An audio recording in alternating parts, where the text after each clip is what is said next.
O nosso boa noite, que roguemos a Jesus, o nosso Mestre, que nos inspire, que nos conduza nas reflexões que necessitamos fazer.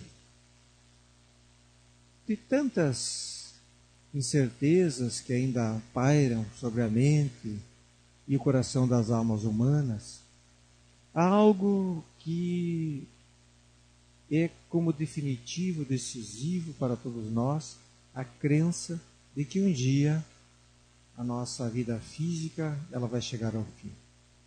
A forma como acreditamos que vai se dar esse processo, ela pode variar de acordo com as nossas crenças, de acordo com as nossas convicções.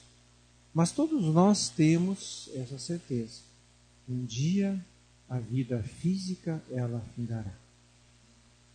E toda a proposta evangélica, do Evangelho de Jesus, ela está estruturada nessa vida futura.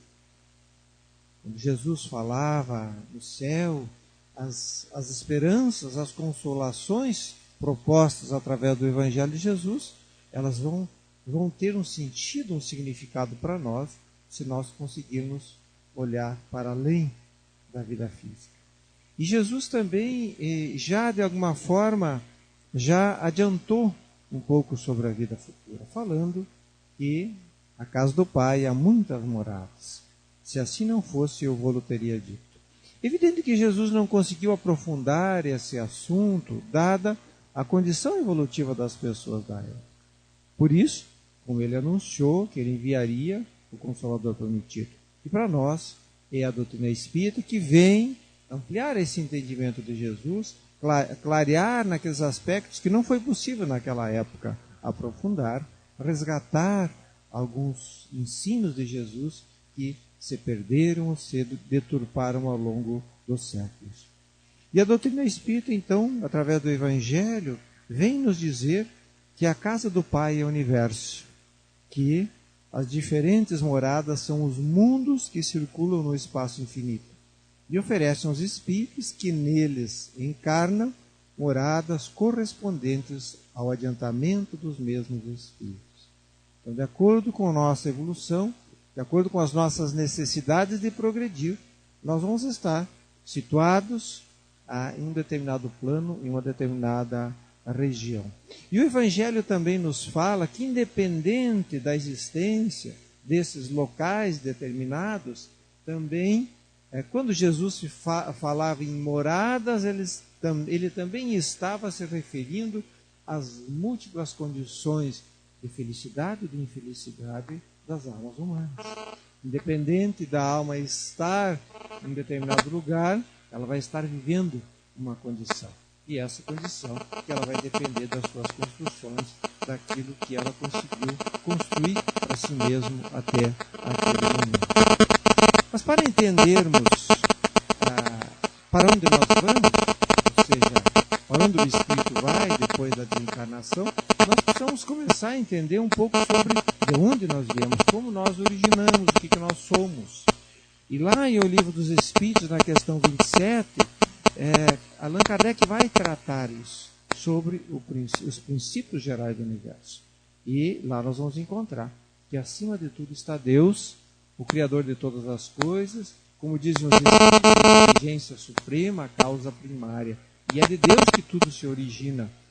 Tanto as questões da matéria física, como também a questão espiritual. Então Deus criou esse princípio espiritual, ou princípio inteligente, e da onde nós originamos. O espírito humano ele se origina desse princípio espiritual, desse princípio inteligente. Todos os seres vivos que têm vida, eles só têm vida porque existe nele um princípio espiritual, um princípio inteligente que anima, que estrutura, que sustenta essa vida.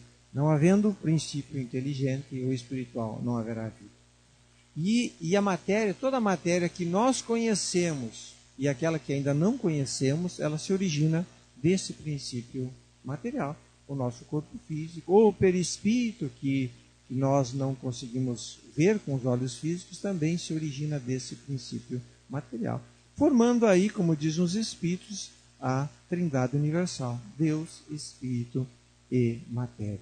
Também é importante entender quem nós somos na essência. Nós somos, na essência, um Espírito.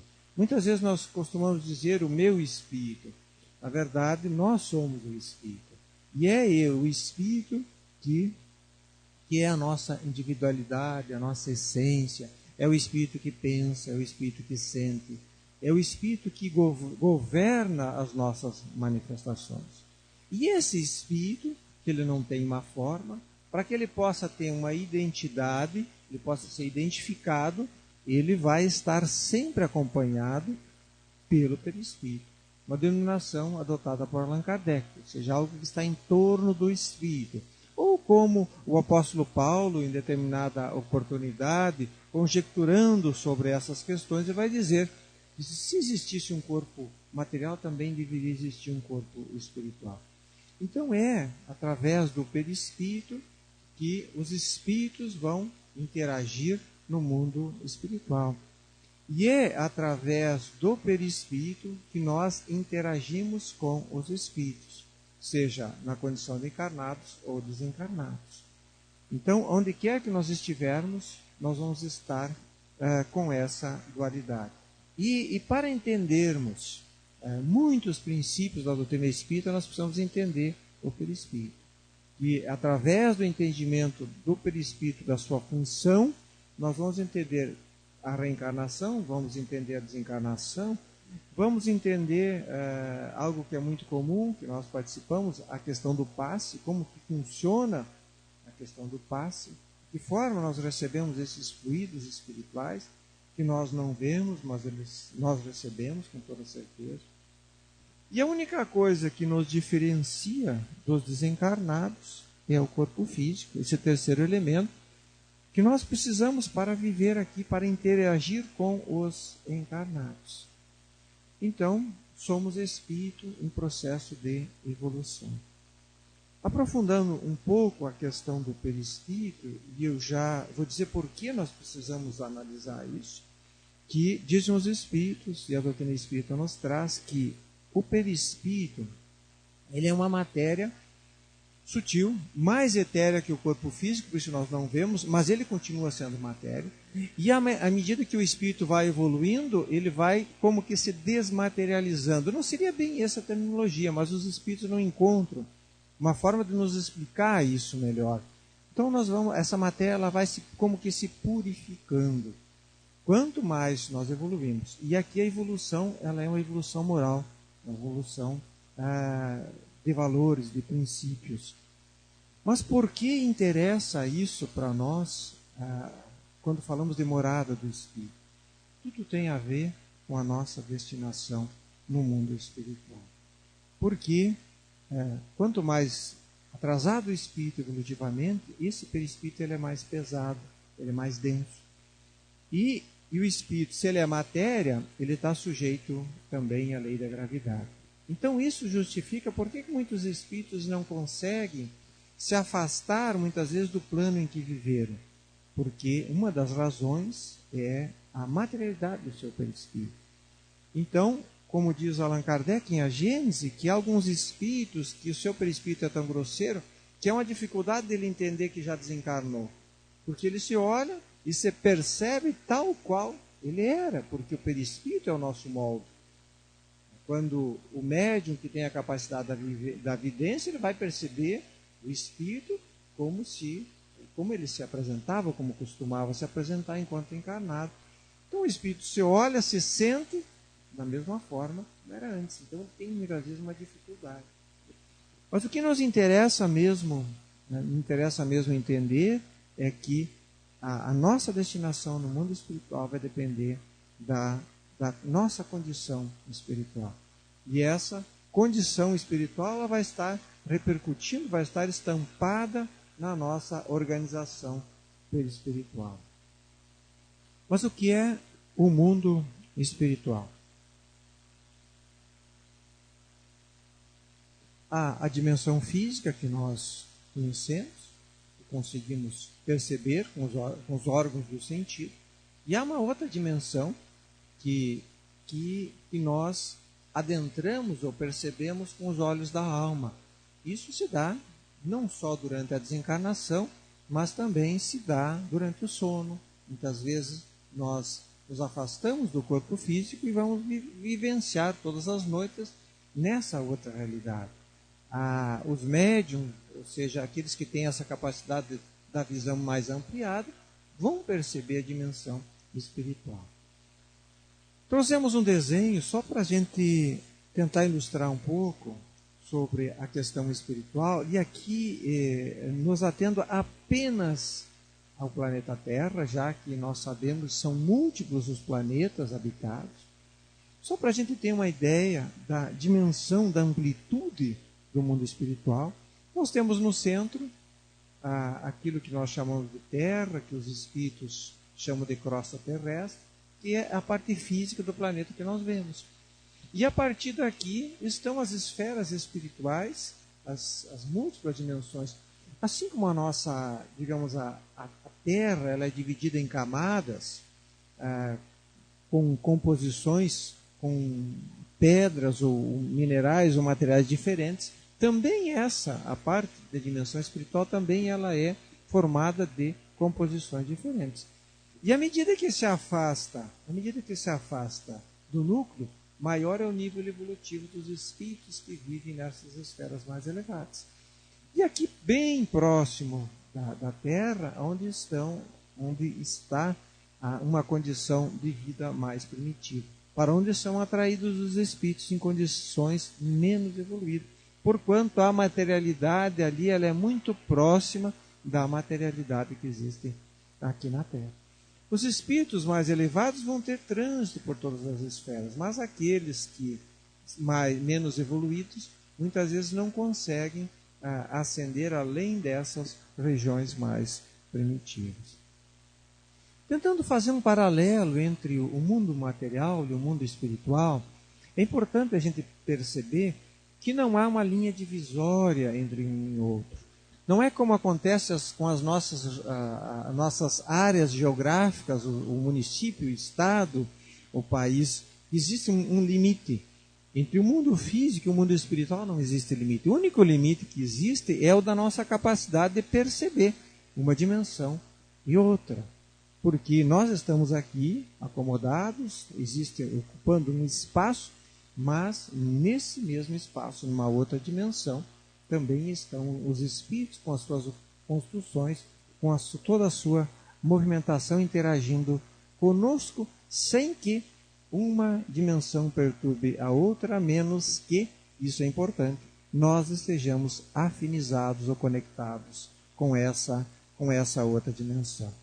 Então, só para termos uma ideia da extensão do mundo espiritual, enquanto nós contabilizamos em torno de 7 bilhões de espíritos encarnados, o mundo espiritual ele chega a um número de 3 a 4 vezes mais, em torno de 30 bilhões de almas vinculados ao planeta Terra em processo de evolução. Também é importante ressaltar que o mundo material aqui nada mais é do que uma cópia grosseira do mundo espiritual, daquilo que nós vamos encontrar. Tudo aquilo que nós construímos aqui, seja no campo da ciência ou qualquer área do conhecimento, ele já existe isso no plano espiritual. Muitos cientistas que estudaram, desenvolveram esse conhecimento no mundo espiritual, reencarnam com essa missão de nos trazer essa informação. Então, é dentro dessa perspectiva que nós vamos conceber o plano espiritual como algo muito maior, muito mais amplo, com a realidade física que nós conhecemos apenas uma cópia grosseira dessa outra dimensão. O mundo espiritual nada mais é do que uma construção coletiva dos espíritos. Como é a nossa realidade física, as nossas cidades, tudo aquilo que nós construímos aqui é resultado, fruto do esforço humano. E do mundo espiritual, as construções que existem lá nada mais é do que fruto da construção coletiva. Como nós temos aqui as favelas, assim como temos os bairros mais nobres, no mundo espiritual também nós temos as regiões mais elevadas e também as regiões inferiores. A única coisa que muda é a questão do recurso. Aqui, para construirmos uma casa, uma moradia de alto padrão, nós precisamos de recursos financeiros. Para morar num bairro mais nobre, nós precisamos de recursos financeiros apenas. No mundo espiritual, esses recursos são diferentes. Não? Eles são os recursos da alma, são as construções da alma. Para morar num bairro, numa localização melhor, eu vou precisar de ter o merecimento, de ter os méritos que são espirituais. Como que se organiza o mundo espiritual? E aqui, Allan Kardec nos propõe uma forma de analisar isso. Nós partir do conhecido para o desconhecido. O conhecido é o nosso mundo, a nossa realidade. Então vamos fazer uma comparação. Como é que é o mundo espiritual? Nós pensando e analisando como que é o mundo físico. Como que nós vivemos aqui, como que nós nos organizamos. Então nós projetamos isso numa dimensão mais ampliada, aprofundada para o mundo espiritual.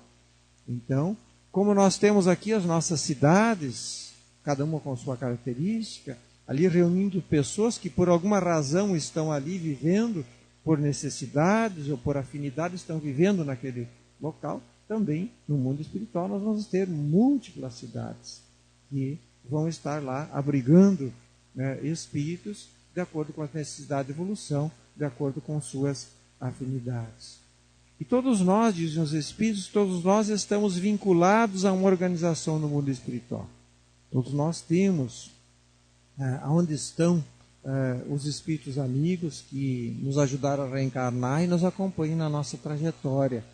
E um dia vão nos receber de retorno quando concluirmos a nossa missão aqui na Terra.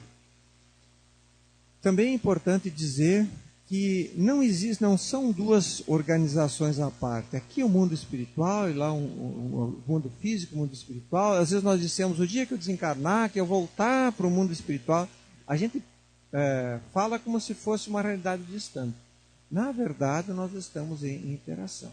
O mundo físico e o mundo espiritual são duas comunidades que estão num intercâmbio permanente.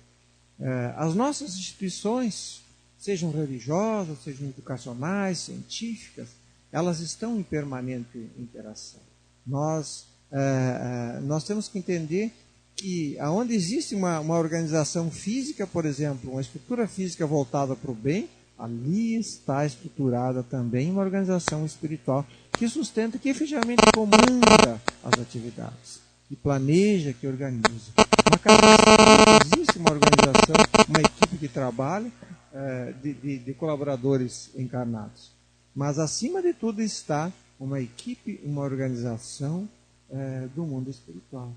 Dizem os espíritos que antes de uma instituição pensar em estabelecer ou colocar o seu alicerce, já existe ali estruturado do ponto de vista espiritual a organização espiritual. E ali se começa a solidificar o trabalho. Só existe edificação física se existiu antes de antemão essa organização do ponto de vista espiritual. E aqui apenas um desenho que lhe foi realizado a partir daquilo que André Luiz Espírito nos relata nessa obra, no livro Nosso Lar, fala dessa colônia espiritual, trazendo informes bastante amplos a respeito da vida que acontece lá, da organização, da estrutura da vida das pessoas, nos dando uma pálida ideia do que é o mundo espiritual. E nós temos que pensar que nosso lar, por mais que seja até, de certa forma, objeto de desejo nosso, de um dia desencarnar e poder ir lá no nosso lar, existem cidades, colônias muito mais elevadas. Então, e que isso sirva de estímulo para que a gente progrida, trabalhe, se esforce, para que nós consigamos merecer o quanto antes estar vivendo numa dimensão assim. E isso também nos deve trazer uma percepção de quão não serão maravilhosos os mundos felizes que nos aguardam, que essa é a nossa destinação. Nós estamos aqui vivendo ainda no mundo de provas e expiações, tentando vencer os nossos vícios, desenvolver as nossas virtudes, porque a nossa destinação, ela é grandiosa, ela é gloriosa. Como vivem os espíritos? nós poderíamos perguntar, como que vivem os encarnados? Da mesma forma. Temos uma vida social, eles também têm uma vida de relação. Eles trabalham, eles estudam, eles têm uns momentos de lazer, têm um momento de repouso, de descanso, conforme as suas necessidades. Não, aquela ideia, aquela imagem que muitas vezes se faz de que morreu, descansou, que vai ter uma vida contemplativa, é bem oposto que os espíritos falam, que no mundo espiritual há muito trabalho. E se a gente pensar, raciocinar um pouco, que bom que tenha trabalho. Vamos imaginar se nós tivéssemos que ficar durante 1 ano, 2 anos, 3 anos, sem ter o que fazer. No início, alguns dias, alguns meses, a gente começa a achar interessante. E depois começa a sentir aquele vazio existencial. Por quê? Porque o espírito, ele sente, traz como que um instinto, aquele desejo de progresso, o desejo de melhorar. E isso vai acontecer conosco. Nós vamos chegar no mundo espiritual, vamos nos readaptar a essa outra realidade e vamos sentir logo o desejo de fazer, de aprender e de continuar fazendo, aprendendo como acontece conosco aqui na Terra. No mundo espiritual também os espíritos se reúnem em famílias, os lares. Muitas vezes uma parte da nossa família espiritual está lá, se preparando para reencarnar, nos ajudando vibratoriamente aqui, enquanto nós estamos aqui. Quando nós voltamos, quem sabe se alguns já retornam, já retornaram. E assim essa é a dinâmica da vida, essa interação permanente e essa movimentação permanente. Na medida em que aqui é transitório e no mundo espiritual também é transitório. Como diz André Luiz, que nosso lar é uma cidade de trânsito, que os espíritos eles retornam para lá e se preparam para uma nova encarnação. É um momento em que o espírito descansa um pouco das lutas terrenas e vai adquirindo conhecimento, tomando consciência das suas necessidades para retornar a uma nova experiência aqui no corpo físico. Até que vai chegar um dia, um momento que nós não vamos precisar mais da reencarnação. Aí o espírito continua o seu processo de evolução em outros planos, ou talvez em condição de missionário em planos mais atrasados também. Nós poderíamos pensar, o que define essa destinação? Será que quando nós desencarnamos tem alguém que vai conduzir o espírito para lá ou para cá, vai decidir a nossa sorte? E a doutrina espírita vem dizer que não existe 2 caminhos, ou para o céu ou para o inferno. Na verdade, a morte nada mais é para o espírito que uma mudança de lugar.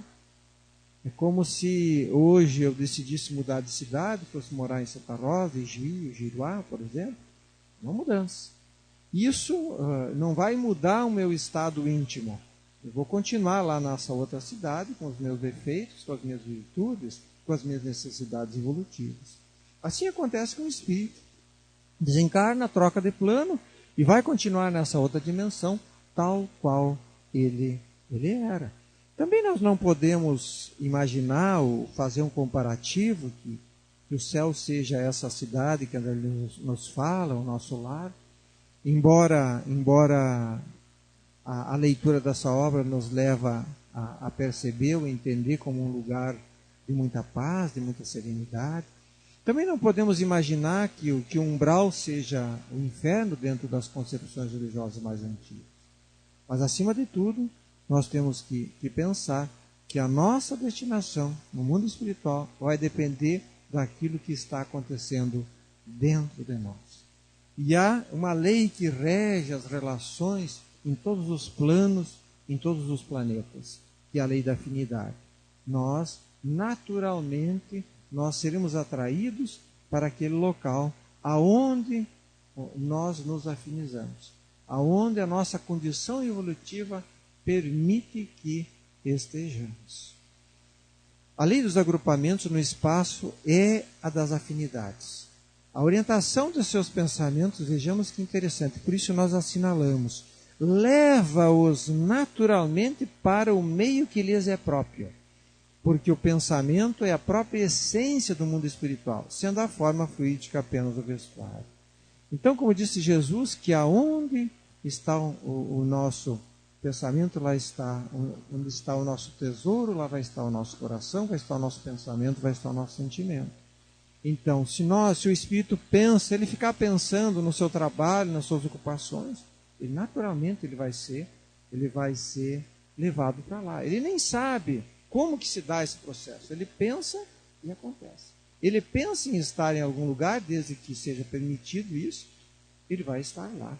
Então, quando nós desencarnamos, naturalmente o nosso pensamento, a nossa condição interna de equilíbrio, de desarmonia, vai nos levar, vai nos conduzir para aquele lugar próprio, de acordo com a nossa realidade íntima.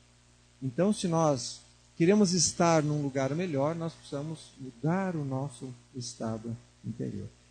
E o Evangelho segundo o Espiritismo tem uma mensagem interessante de Pascal, o Espírito, que ele vai falando sobre a verdadeira propriedade, dizendo que com relação à vida futura, aprisionai-vos de tudo o de que lá vós possais servir.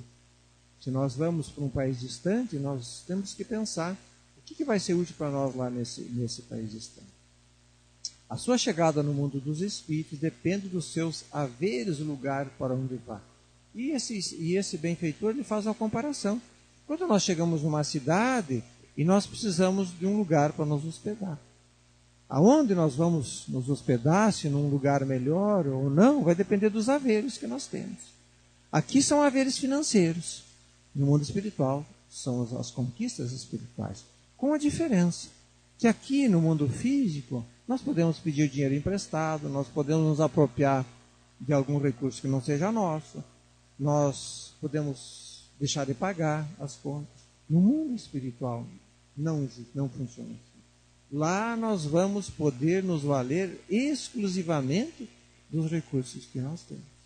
Então, nós precisamos pensar que nós temos que construir para nós essa condição, esses recursos necessários, se queremos, adentrando o mundo espiritual, poder estar num lugar de paz, de tranquilidade.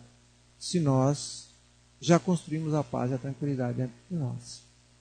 Porque mesmo que nós estivéssemos, mesmo que o nosso espírito protetor nos levasse para uma região de paz, mas se dentro o espírito ainda não construiu esse estado de paz, de tranquilidade, não vai ter reflexo na condição de felicidade ou infelicidade do espírito. Nós podemos fazer um comparativo conosco aqui. Se nós não estamos bem intimamente, não importa o lugar onde nós estamos. Mesmo que estejamos num lugar maravilhoso, se intimamente nós estamos aflitos, angustiados, o local ele não vai interferir muito na nossa condição íntima. Assim também é no mundo espiritual. Nós teríamos outras questões para abordar, mas é importante fazer algumas reflexões acerca dessas ideias que nós trazemos, dessas informações. E quando nós falamos sobre essa realidade futura, e quando nós começamos a estudar a doutrina espírita, e começamos a entender que não é a primeira vez que nós estamos aqui, que nós já passamos pela reencarnação várias vezes, que já estivemos no mundo espiritual muitas vezes, que já reencarnamos, que já desencarnamos também muitas vezes. E a primeira pergunta, de uma forma muito natural que surge: por que nós não lembramos? Se eu já estive no mundo espiritual, se é de lá que eu vim, é para lá que eu retorno, por que eu não lembro dessa passagem? E são vários fatores que contribuem para isso. Um deles é aquilo que nós chamamos de esquecimento do passado. Quando nós estamos nos preparando para reencarnar, quando o espírito começa a entrar nesse processo da reencarnação, ele passa por aquilo que os espíritos chamam de esquecimento. É como se um véu fosse colocado sobre a nossa memória. Nós não perdemos o nosso passado, nós trazemos junto todas as nossas conquistas. Apenas nós não temos a lembrança objetiva dos fatos. Intuitivamente nós sabemos tudo aquilo que nós precisamos aprender e desenvolver aqui. E esse impulso de não fazer determinada coisa ou de fazer determinada coisa, exatamente ele está estruturado naquele conhecimento anterior realizado. Por que muitas vezes é uma força que parece que nos segura para que a gente não faça algo que não é correto? Então, é o nosso instinto, é o nosso espírito que ele sabe efetivamente o que nos serve e o que não nos serve. É o aprendizado anterior. Então, é certo falar que todos nós estamos aqui com os recursos que nós precisamos, com os melhores recursos.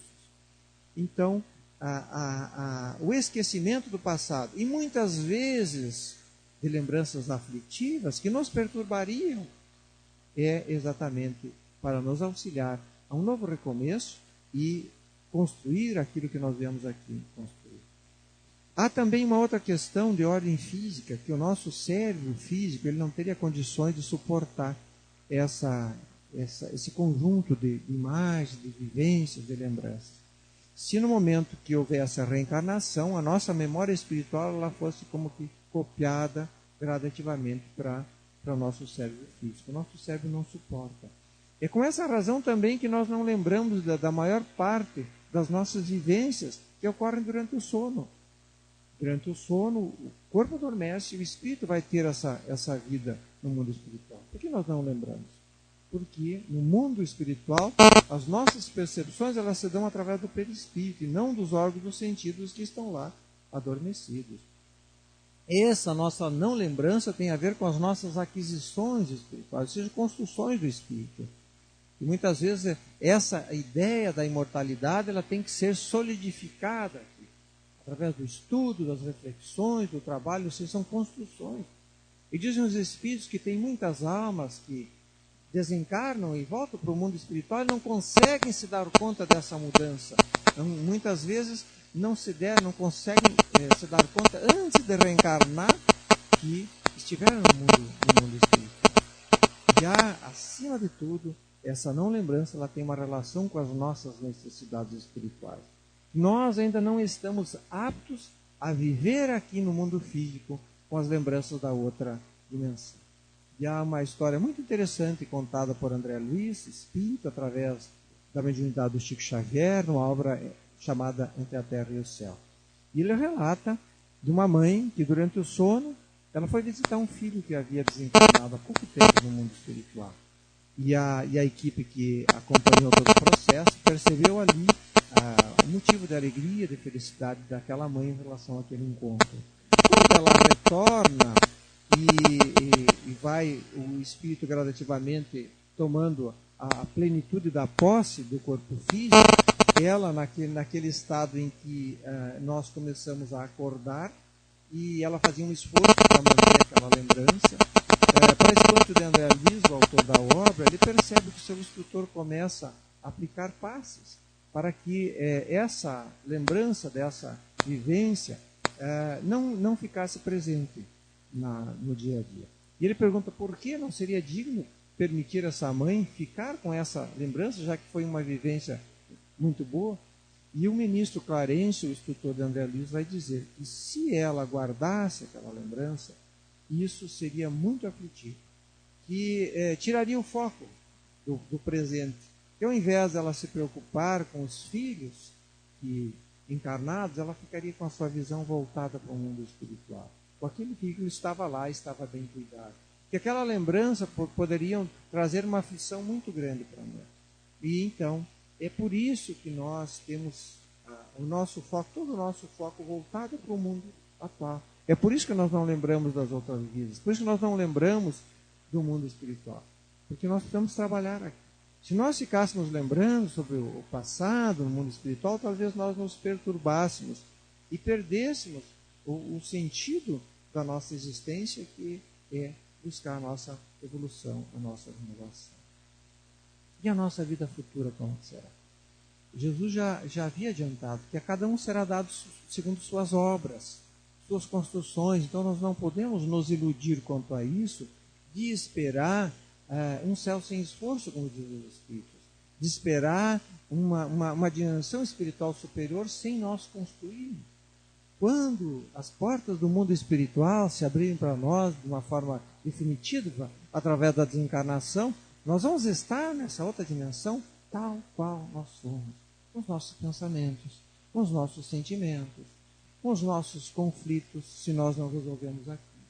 Então, O importante é pensarmos desde já, em nos prepararmos para essa viagem, que ela é inevitável, preparando o nosso campo íntimo, preparando o nosso coração, resolvendo os nossos conflitos, para que o dia que formos chamados, nós possamos estar bem, nós possamos partir sem ficar apegados às coisas terrenas, às nossas ocupações, aos nossos títulos. E um último questionamento, que poderia estar povoando as nossas telas mentais. Como eu posso acreditar no mundo espiritual? Como posso acreditar numa realidade que eu não vejo, que eu não percebo? Muitos dizem até, não seria muito melhor se todos nós vêssemos os espíritos, se a nossa relação com o nosso espírito protetor fosse uma relação aberta, em que eu posso ver, e não apenas através da intuição, de uma forma tão sutil, imperceptível na maioria das vezes. E o que nos dizem os espíritos, que felizmente que nós não vemos, porque nós não temos o equilíbrio necessário para conviver com a presença dos espíritos. Porque a percepção no mundo espiritual, ela se dá a partir também do nível evolutivo. Os espíritos mais atrasados, eles não conseguem perceber aqueles que lhes são mais superiores. Então, na medida que se a nossa visão espiritual se abrisse, nós íamos perceber primeiro os nossos irmãos em condições de sofrimento. Nós estar convivendo com essa verdade.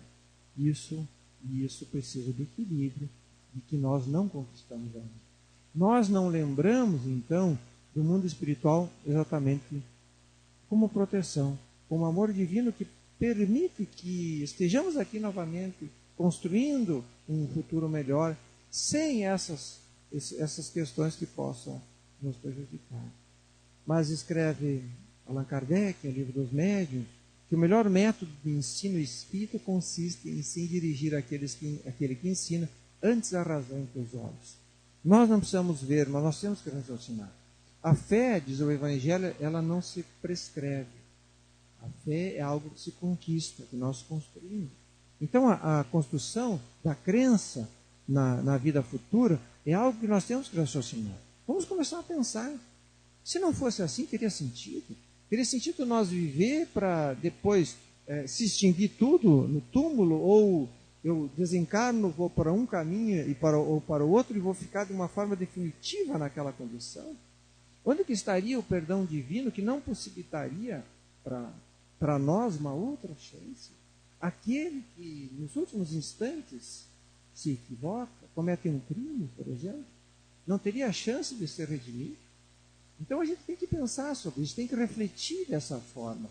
Não aceitar porque os espíritos estão dizendo, porque a doutrina espírita nos ensina assim. Nós temos que raciocinar, porque o espiritismo é uma doutrina da razão. Então temos que pensar. Se não fosse assim, teria lógica, teria sentido. Por que se preocupar com a moral, com os bons costumes, se tudo termina no túmulo? Por que nós trazemos esse impulso de melhorar, de fazer melhor, de sermos melhor? Podemos pensar um exemplo que nós podemos pensar de uma mãe que conseguiu cumprir a sua missão aqui e mereceu o céu, mas um dos seus filhos, apesar de todos os seus esforços, não conseguiu o mesmo. Que condição ficaria essa mãe num céu e sabendo que o filho está lá no inferno, numa situação irremediável? Então não é assim a dinâmica da vida, da evolução. Deus permite que muitas vezes essa mãe ela consiga descer das esferas mais elevadas e resgatar aquele filho que está em condição desfavorecida, em condição de inferioridade. E resgatá-lo para que juntos, numa outra encarnação, construam um futuro melhor. E assim que funciona aqui. E assim que é por isso que nós estamos vivendo. Vivemos em família, em comunidade, para que nos apoiemos uns aos outros, construindo a nossa evolução, nos harmonizando com aqueles que eventualmente tivemos os nossos laços rompidos ou desarmonizados em outras encarnações, para que consigamos um dia chegar àquela condição de não termos mais dores, não termos mais sofrimento, vivermos um sentimento de paz, de plenitude. Essa é a nossa destinação, a felicidade que nos espera. Que Jesus, nosso Mestre, os amigos espirituais estejam sempre conosco, nos motivando a trabalharmos pelo nosso progresso, pela nossa evolução. Que a felicidade está lá. Muito obrigado.